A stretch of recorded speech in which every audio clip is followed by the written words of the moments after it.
Okei, oikein hyvää päivää ja tervetuloa seuraamaan Euroviisu-podcastia. Mä oon tosiaan ESC Banana ja tosiaan tää on ensimmäinen suomenkielinen Euroviisu-podcast. Hello, if you don't speak Finnish, if you understand English, this UMK podcast is coming soon or is already comment my channel in English too. It's two English show. So yes, but nyt mennään suomalaisten kanssa. Eli jos oot suomenkielinen, ymmärrät suomea, niin voit kuunnella toki tän. Ja tänään meidän on tosiaan tarkoitus vähän käsitellä UMK:ta aiheena. Ja mä oon tosiaan semmonen Euroviisu-fani, että mä niinku tiedän ja seuraan somessa ja katon kaikki Euroviisut ja UMK:t ja jotain muitakin kansallisia finaaleja. Ja seuraan tosi paljon ja sanoisin, että tiedän jonkin verran. Ja on aikamoinen Euroviisu-fani. Ja nyt mä vähän puhun UMK:sta. Mä vähän vertailen UMK:ta laadulta ja kooltaan muiden maiden viisukarsintoihin. Ja sitten mä ylipäätään spekuloin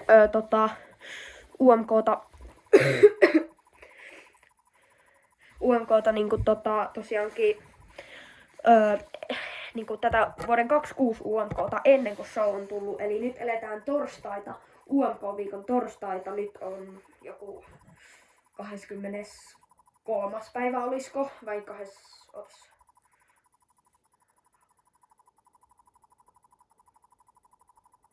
Sori, on jo 26. päivä. Joo, nyt on 26. päivä toista vuonna 2026.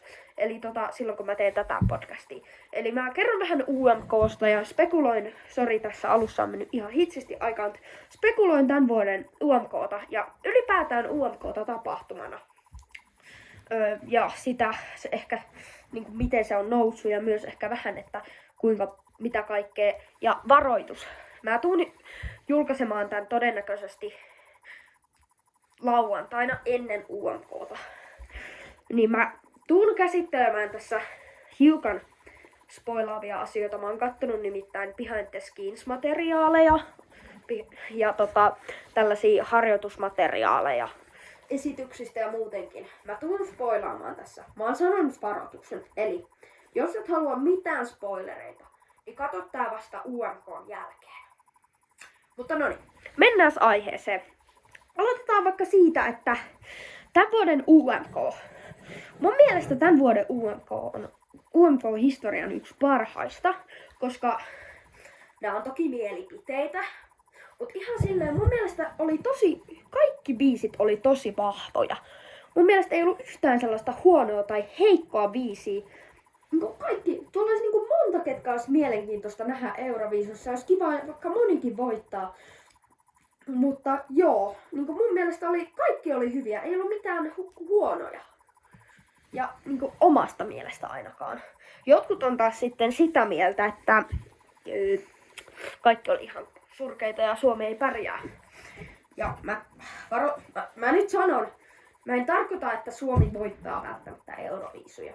Se ei tarkoita, että mä veikkaan niin. Mutta mä haluan nyt sanoa, että Suomi on ollut vedonlyöntisivustoilla varmaan 2 viikkoa voittajaehdokkaana Euroviisuihin. 2 viikkoa. Ja se viimeksi kun mä katoin, niin se edelleenkin johti 2% toisena olevaa Kreikkaa. Ja live-tilannetta mä voisin kohta katsoa, mutta mä en sitä nyt voi katsoa, koska jos mä katson sen nyt, niin tää äänitys katkee. Mä katon sen kohta, tai mä katon sen nyt. Okei.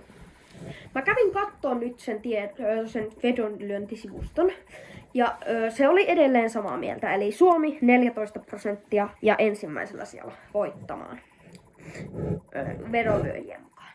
Kreikka 12% toisella sijalla. Sitten oli Tanska, olisiko ollut 9% 3. sijalla ja siitä sitten. Ja se, että Kypros oli 10. sijalla. Kyproksesta voitaisiin siitäkin kyllä jossain podcastissa mun pitää tehdä. Mä tein kyllä Euroviisuistakin jotain podcasteja niin kuin ihan varsinaisesti viisuista, mutta siis sillä on kyllä vahva edustuskappale. Ihmettelen, jos ei pääse finaaliin, mutta niinhän sitä toisaalta yllätyttiin, kun toi Belgia ei viime vuonna päässyt finaaliin. Se oli oikeesti aika ihme. Niinku, se oli ihme. Niinku, okei, se ei nyt ehkä... Se oli itse asiassa ihan hieno kyllä se esitys. Se oli jopa aika visuaalinen, se oli aika hauska ja se oli ihan menevä biisi, mutta no, ehkä haluttiin vähän toisenlaista. Mut se, että niinku tyyli joku... Niinku se oli niinku jossain viidentenä siellä vedonlyöntisivustoilla voittaakseen ja sit se ei päässyt edes finaaliin ja se tuli... Niinku se ei ollut edes niinku 11 sijalla, eli niinku melkein päässyt, vaan se oli niinku jollain 14 sijalla semifinaalissa. Niinku, mut tää millä mä pohjustan, että mä vaan sitä, että joku voi yllättää, että joku pääseekin ja joku ei pääse. Joku voi yllättää, näitä tulee, eli ne ei oo ihan aina mustavalkoisia, mutta mun mielestä toi Kyproksen biisi on tosi vahva ja hyvä ja se on varmasti mun mielestä aika hyvä esiintymistaitoinen ja hienot tanssimuuvit ja hieno musavideo. Tosi musavideollahan siellä viisuissa ei kisata, mutta sillä on tosi paljon kattelukertoja. Sillä on näin tämän vuoden kappaleista eniten. Sillä on melkein 2 miljoonaa. Nyt en katso kyllä tarkkaa, että nyt sitten voitte itse käydä katsomassa. Ja se on voinut muuttua vaikka kuinka paljon jo siinä vaiheessa, kun tää julkaistaan. No ei varmaan ihan hirveän paljon, mutta se tulee olemaan siellä Euroviisujen top 20 listalla. Mutta okei, hypätään takaisin UMK:han. Mutta tämä vuosi on hyvä. Lisäksi tänä vuonna mun mielestä juontajat on ihan mielenkiintoiset.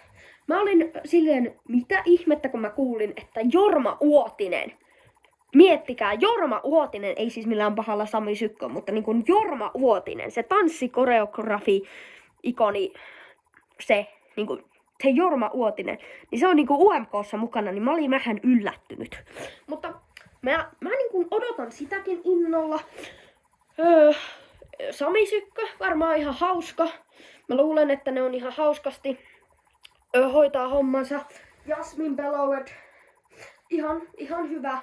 Vähän ehkä, no en tiedä.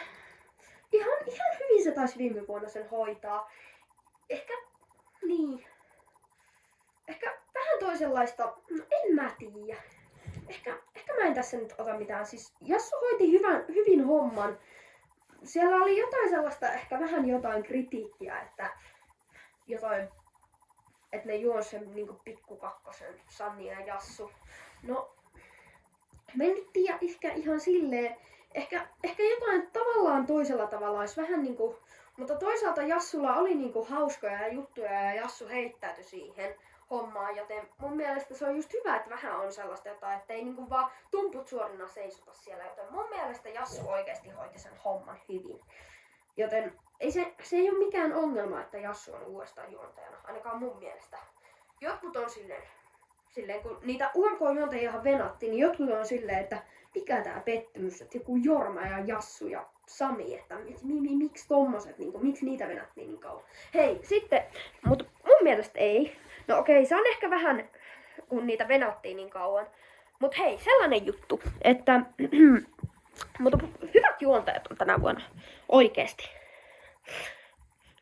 Mutta, mitäs mä olin nyt sanomassa? Sitten voitais vertailla vähän noita eri maitten kansallisia näitä karsintoja näitä. Eli aloitetaan siitä, monilla mailla, ei ihan kaikilla, mutta monilla mailla on semifinaalit niiden maitten niinku omissa UMKissa. Ruotsilla esimerkiksi semmoset vaatimattomat 5 semifinaalia ja yhteensä 30 osallistujaa. Liettualla kans se 5 semifinaalia. Latvialla on semifinaaleja, Latvialla ja Liettualla, jotka on pienempiä maita.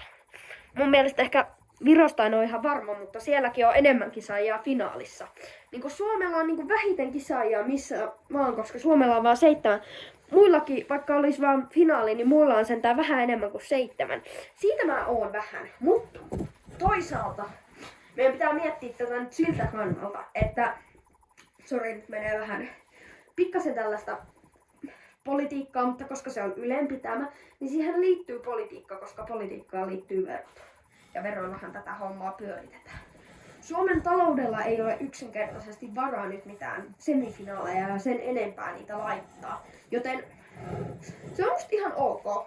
toisaalta mä mietin, että jos Yle pikkasen lisäisi laittaisi vähän mainoksia, kuinka paljon se kaataisi? Ei se olisi mun mielestä paha, jos vähän laittaisi mainoksia. Voi olla, että mä olen ainut kukaan tätä mieltä ja kaikki muut vihaisi sitä, jos Yle alkaisi tekemään mainoksia.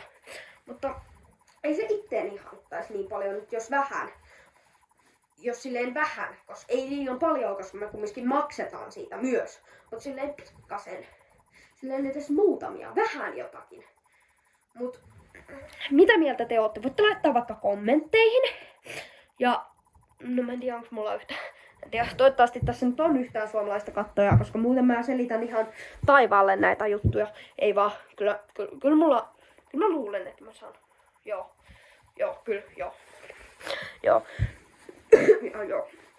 No, eli siitä vähän miinukset, että Suomen niin kun, tää esiintyjämäärä ja toi semifinaalien määrä, niin se on vähän pienempi, että semifinaaleja ei ole ja esiintyjäkin on aika vähän, että se. Mutta toisaalta Suomella on sitten panostetaan niiden vähien artistien ja biisien ja esitysten laatuun ja siihen yhden finaalin laatuun. Nimittäin, ja nyt muuten finaalin laadusta semmonen, nyt tulee se ensimmäinen ehkä iso spoileri. Nimittäin siinä UMK-showssa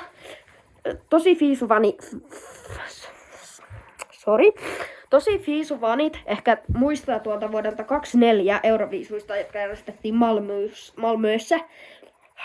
Niin siellä oli ne katosta tippuvat ne semmoset boksit, missä oli sellaista screeniä ja ne oli semmoset hienot. Niin sellainen on tänä vuonna UMK:ssa. Miettikää, sellainen on tänä vuonna UMK:ssa. Jos ette tiedä mitä mä tarkoitan, niin kattokaa 24 Grand Finaalia, kattokaa mitä sieltä nousee sieltä katosta, sellaiset hienot, niin semmoset on. Ja muistatteko sitten palataan vuoteen 2025. Nimittäin UMK:ssa käsittääkseni sen yhden Behind the Skins-materiaalin perusteella, en ole 100% varma, mutta veikkaisin, että siellä on samanlaiset, mikä oli silloin Baselin viisuissa.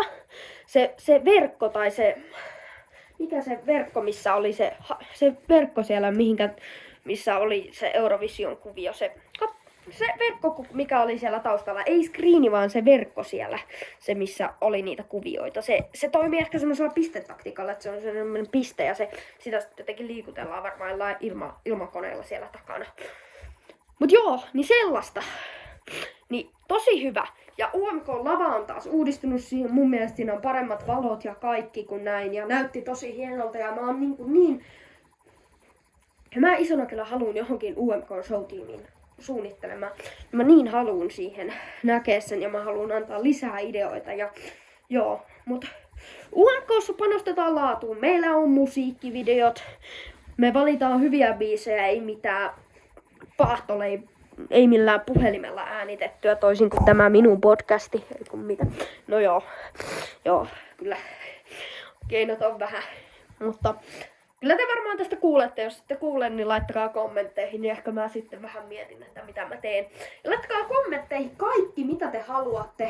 Mitä te haluatte, mistä te haluatte podcastiin, mistä te haluatte mukaan videoa, haluatteko te jonkun Euroviisu-fanitesti, haluatteko te mistä jostain Bulgarian finaalista jonkun, no ei vaan, tai mistä ikinä haluatte jonkun videon, jonkun mun top-videon tai jostain oddsreista mä voin laittaa, tai siis suomeksi sanottuna vedonlyönneistä, mutta kun on vielä suomenkielinen video, niin puhutaan ehkä suomea. Joo. Sitten mä voisin tällä videolla vielä analysoida vähän sitä, että mitä mä veikkaan, että kuka voittaa ja mitkä on vahvuuksia niiden häkkihalliharjoitusvideoiden perusteella, niin mitä me voidaan nähdä ja mitä kaikkea. Vähän spekuloida, että mitä tullaan näkemään ja kuka tulee millekä sijalle ja vähän sellaista ja tuleeko kelle hyvä show ja kelle ei ehkä niin hyvä show. Ja kyllä mä luulen, että kaikille tulee ihan hyvä show. Kenenkään show ei varsinaisesti huonolta näyttänyt. Ihan kiinnostavalta jälleen kerran näytti, niin kuin UMK monesti on näissä varsinkin lähivuosina. Niin kuin me tiedetään, niin UMKhan on parantunut. Hei, laita kommentteihin, että onko Suomen UMK tarpeeksi hyvä sun mielestä näillä 7 artistilla ja vain finaalilla, ei semifinaaleja. Niin laita, ja tällä nykykattauksella on musiikkivideot ja tämmönen, niin onko Suomen UMK hyvä? Niin laita kommentteihin, koska tää on ihan hyvä. Ja tosiaan, jos haluatte vaikka jonkun, en tiedä kuinka hyvin mä osaan tehdä, mutta kumminkin niin vaikka joku live-podcasti, niin kyllä mä varmaan sen, jos haluatte, niin siinä, koska mä nyt teen tätä yksin, koska mä oon tämmönen, mulla ei oo piirissä oikein hirveästi tyyppejä, kenen kanssa mä voisin tehdä. Siinä on vähän se. Mä voisin ehkä jotain kysästä, mutta saa nähdä, tuleeko tähän jotain muitakin. Mutta totta kai luen kommentteja, sitten ehkä vastailen sinne ja niin ehkä silleen. Ja sitten totta kai liveenä sitten voitte laittaa tänne ja sitten siinä voidaan kommunikoida joidenkin kanssa, että minä vaan täällä, koska siinä podcasti on aina vähän parempi, jos siinä on muitakin kuin yksi ihminen ja semmonen live-podcasti tai semmonen tai joku Guetta tai ihan mikä vaan. Ja mitä ikinä haluatte tietää Euroviisuista, niin minähän niihin vastaan sitten. Laittakaa mitä tahansa kommentteihin aiheita. Sanokaa, jos haluatte liveen tai jonkun idean, miten me voidaan kommunikoida jonkun kanssa. Tai jos te tiedätte jonkun, kenen mä voisin ottaa yhteyttä. Mullakin on itse asiassa pari mielessä, kenen mä voisin ottaa yhteyttä.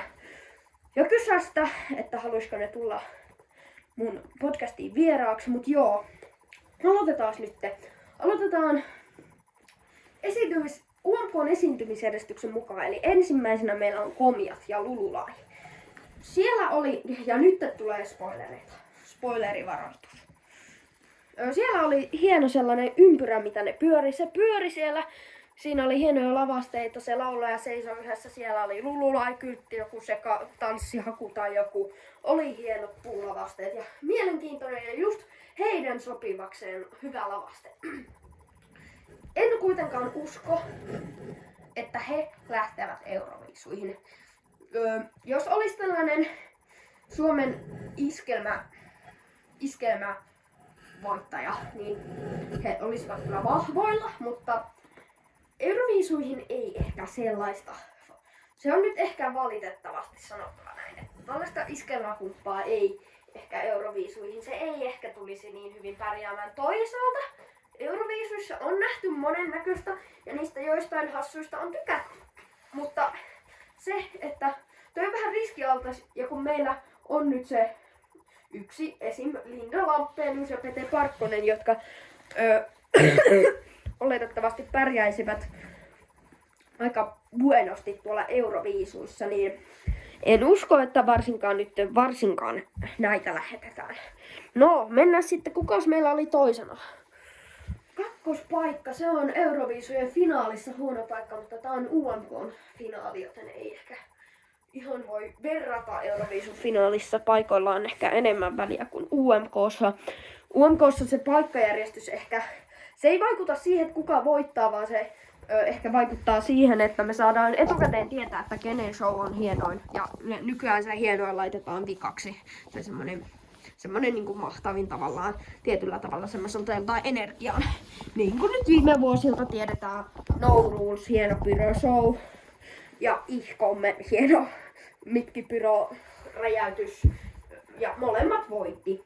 Ja nytten, niin kuin vähän saattoi arvata, niin yllätys, Linda ja Pete ennakkosuosikki on paikalla numero 7 vikana. Ja yllätys, vähän olen siitäkin nähnyt sellaista pientä pyroa, olen nähnyt niissä häkkihalliharjoituksissa. Ja yllätys, miten musta jotenkin tuntuu, että ne voittaa. Ja yllätys, ne on vikalla paikalla. Eli tätäpä. Ja mä en nyt tarkoita, että mä olisin 110 110% varma, että Linda ja Pete voittaisi. Mutta sitä se nyt vaan vähän näyttää. On toki aina mahdollisuus, eikä me olla vielä nähty esityksiä loppuun. Okei, mennään toiseen. Kuka vitsi mä oon tolla, kun mä en muista. Ja jos live päällä, niin ei voi kysyä katsojilta.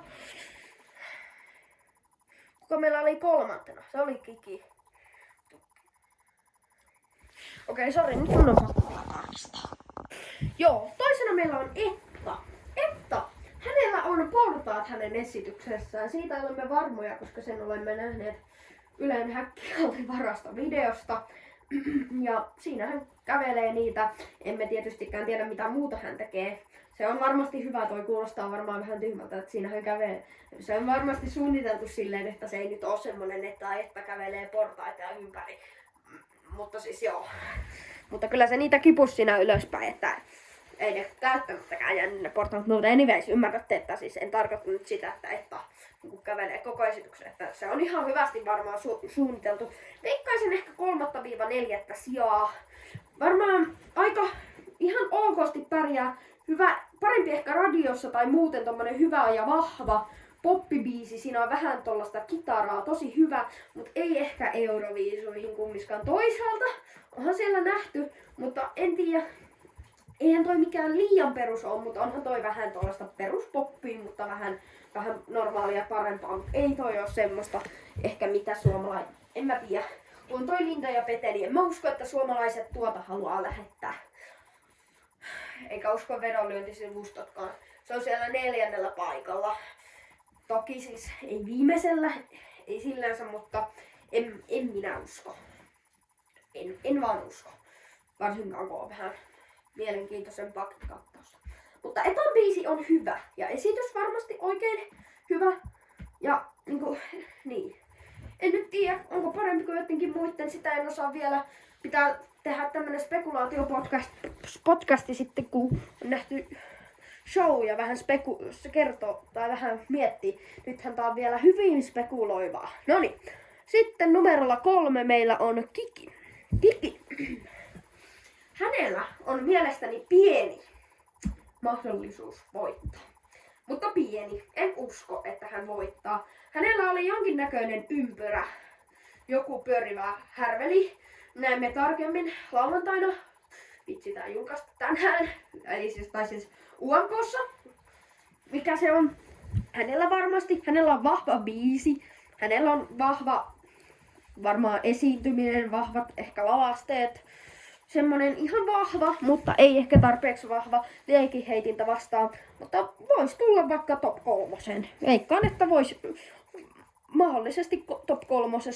Voisi tulla jopa Antti Paalasen yli. Voisi olla jopa 2. Mutta periaatteessa mahdollisuus, että olisi jopa 1, mutta eniten edelleenkin veikkaan Lindaa ja Pete. Sitten 4. Antti Paalanen. Hän on vedonlyönneissä tällä hetkellä 2. Mutta tilannehan on sen niminen, että en ainakaan usko, että hän tulee voittamaan. Syitähän sille on. Esim. Se, että anteeksi mä nyt joukkaan tästä, mutta meillä on Linda Lampenius ja Pete Parkkonen. Ja ei toki voi vielä tietää, mutta mä en tiedä kuinka mielenkiintoinen se Antin live-show tulee olemaan. Koska se ei vaikuttanut vielä nyt niin pommin räjäyttävältä, mitä mä nyt näin. Antti vaan istui siinä tuolissa ja soitteli haitaria. Olihan siellä ihan hienoja kukkia lavalla ja silleen, en mä sillä, mutta vähän silleen, että onko se niin, en tiedä. Joten en usko, että hänkään voittaa. Ja tämän takia on mahdollista, että Kiki menee ohi. Mutta toisaalta hän voi jotain hauskoja vitsejä siinä tavallaan niillä eleillään tehdä tai jotain. Ja hänen biisi on hauska. Ja hän voi tehdä jotain hauskaa ja kumminkin voi yllättää. Ei me tiedä vielä mitä tapahtuu. Se on kun ei tiedä, niin hän voi yllättää. Ja tulla siihen toiselle sijalle. Periaatteessa voittaakin, mutta epäilen, että ei kummiskaan voita. Epäilen, että edelleenkin, että Linda ja Pete voittaa. Sitten 5. meillä on Chatsi. Vähän hankala sanoa, en saanut oikein kiinni noista esityksistä. Veikkaan, että lavasteita hänellä Chatsilla ei ole hirveästi, ainakaan Häkkihallin videon mukaan. Hän luultavasti tanssii ja laulaa siinä. Varmaan ihan hauskaa, voi olla jotain valoshowta, ehkä joku pieni liekki tai pyro voi lopussa purahtaa, mutta jotain tällaista. Mutta en usko, että mitään maailmaa räjäyttävää, joten ei ainakaan sen perusteella ollut mitään ihmeellistä siinä. Mä sanon nyt ihan suoraan, että olisiko joku 5-6 sija ehkä Chatsille. Saa nähdä, kun ei vielä tiedä. Pitää nähdä kaikki loppuun, mutta ei tule voittamaan minun mielestä. Ei ole mun mielestä mahdollisuuttakaan. Biisi oli periaatteessa olisi ollut mahdollisuus, että sillä olisi ollut jotkut mahdollisuudet voittaa, koska sillä oli niin kiinnostavia biisinkirjoittajia. Kiro, Johannes Nakkarinen siis. Chatsatsan kirjoittaja. Ja Joy Depp, joka on mun mielestä kirjoittanut Monsin Heroesin, joka voitti siis vuonna 2015 viisut. Mutta ei se ollut ehkä tarpeeksi hyvä, joten ei se tule voittamaan. Sitten 6. meillä on Sinikka Monte. Itse mun mielestä Sinikka Monten biisi on ihan hyvä, oikein hyvä, ei mitään huonoa siinä, mutta tai no vähän semmonen balladi, että ei niin menevä, ei mikään lemppari, mutta ihan ok, hyvä. Siellä mulla taisi olla rankingissa 4, mutta niin. Joo. Hei, suosittelen käydä kattoo myös se mun ranking-video, mä saatan tässä siitä vähän spekuloida, eli periaatteessa olisi järkevintä katsoa se ekana. Juu, kyllä. Näinpä, se löytyy täältä kanavalta kanssa. Kyllä. Ja tässä vaiheessa pyydän teitä tilaamaan ja tykkäämään, jos tykkäätte tämän tyyppisistä videoista ja tykkäätte näistä suomenkielisistä podcasteista. Ja Instagramissa mä oon nimellä EC Banana. Ja jos mä jossain vaiheessa sanon potato, niin mä en tarkoita sitä, mä sanon banana. Joo. Mulla menee välillä vähän sanat sekaisin, sori. Tarkoitan ESC banana, ESC banana. Joo, kyllä. Mutta ihan hauska semmonen lasilavaste tosiaan Sinikalla. Sellaista mielenkiintoista, mutta en usko, että tulee voittamaan. Raadit vois periaatteessa tykätä, mutta raatien painoarvohan on 25, eli aika pieni silleensä, mutta vois mulla ehkä, tulee ehkä sijalle 6 tai 7, niin en tiedä. Niin voi olla, että yleisöltä tulee 3 ääntä tai sitten voi olla, että jotkut ihan tykkää, ei tiedä. Että en tiedä kuinka paljon hänellä on faneja, mutta veikkaan. No niin, morjesta. Tosiaan toi äskeinen vähän loppu, kun mun piti mennä ostamaan makkaraa, mutta joo, ja tosiaan mä just tuossa kuuntelin, niin siellä kuuluu hirveän kahinaa, niin se johtuu tästä tuolista. Mä vähän tykkään tälleen, vähän silleen, joo, se johtuu vähän siitä. Joo. Ja semmonen, että mä pahoittelen, tässä on vähän huono tää äänenlaatu. Se on tosiaankin vähän huono, mutta mulla ei oo nyt vaan parempaa tarjota. Te kumminkin saitte ja toi loppu, niin mihin mä jäin, mä en nyt ihan tarkalleen muista, mutta mä jäin jotenkin siihen Sinikka Monteen. Eli Sinikka Monte, en usko, ei tule voittamaan. Melkein 100 varmasti voin sanoa sen valitettavasti hänelle. Hänellä on kyllä mun mielestä ihan hyvä biisi, mutta hän todennäköisesti voi tulla ihan viimeiseksikin, että hän ei oo, mutta toki se voi olla hyvä, mutta en tiedä nostaako, koska siellä on sellaisia vähän suositumpia enemmän. Valitettavasti hän tulee ehkä viimeiseksi. Vaikka tietysti paras voittaa ja huonoin tulee viimeiseksi, mutta omasta mielestä ehkä vähän sääliä sen tulee viimeiseksi, mutta se näkyy. Se se nähdään tosiaan sitten, mutta joo, nähdään sitten. Ja tuolla sellaista, että no, mitä noista väliaikaisiintyistä se tänään paljastettiin, että Erka Wigmanin ulkomaalainen yllätysartisti on JJ. Aika mielenkiintoista. Eli siis, niin kuin varmaan monet tietää, niin viime vuoden Euroviisuvoittaja Itävallasta. Ja sitten hänen siis Viinissä järjestetään. Ja joo. Sitten toinen on Sonja Lumme, Eläköön elämä. On ollut joskus milloin kasarilla, olisiko ollut Euroviisuissa. Mut se on siellä. Ja sitten oli joku popturi. Ja sitten tällainen, yksi tällainen vähän väliaikanumeron tyyppinen on se Kain musiikkivideo. Saa nähdä, että nähdäänkö Kai myös livenä. Olisiko siellä vaikka Paarapasti nopeasti. Voisi olla hieno yllättävä. Mun mielestä jopa voisi olla. Ja huomioikaa, UMK on tänä vuonna 10 minuuttia tavoiteajasta, viime vuoden tavoiteajasta pidempi. Eli se on nyt 20, ei enää 2 tuntia. Ja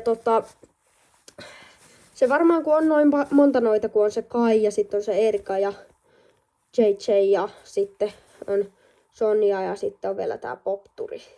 on niin monta, normaalisti on vain 3. Toisaalta silloin 2 4 aika monta väliaikaesitystä. Sitten ei vielä tiedetä, että tuleeko Kailta vielä joku Barbada Bastun nopea. Se olisi mun mielestä hienoa. En pidä mahdottomana, että tulisi, mutta saa nähdä miten ne ehtii. Ja hyvät on juontajat, niin kuin sanoin jo, ainakin omasta mielestä. Totta kai kaikki on mielipidekysymyksiä, mutta silleen niinku, nämä on myös tällaisia euroviisahtavia mielipiteitä, tällaisia Euroviisufanin mielipiteitä ja myös arvioita totta kai osittain. Mut joo, en malta odottaa, mutta se nähdään sitten tarkemmin siellä. Se olisi nyt moi moi!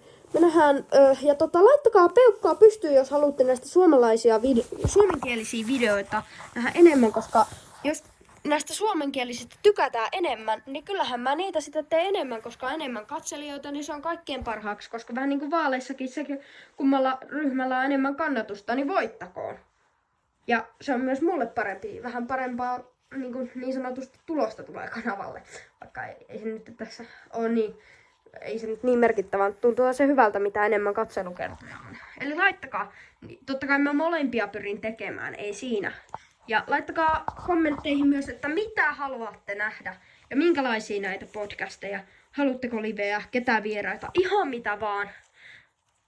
Onko jotain parannettavaa, mutta silleen niin kuin ystävällisellä tavalla, ei silleen ilkeästi.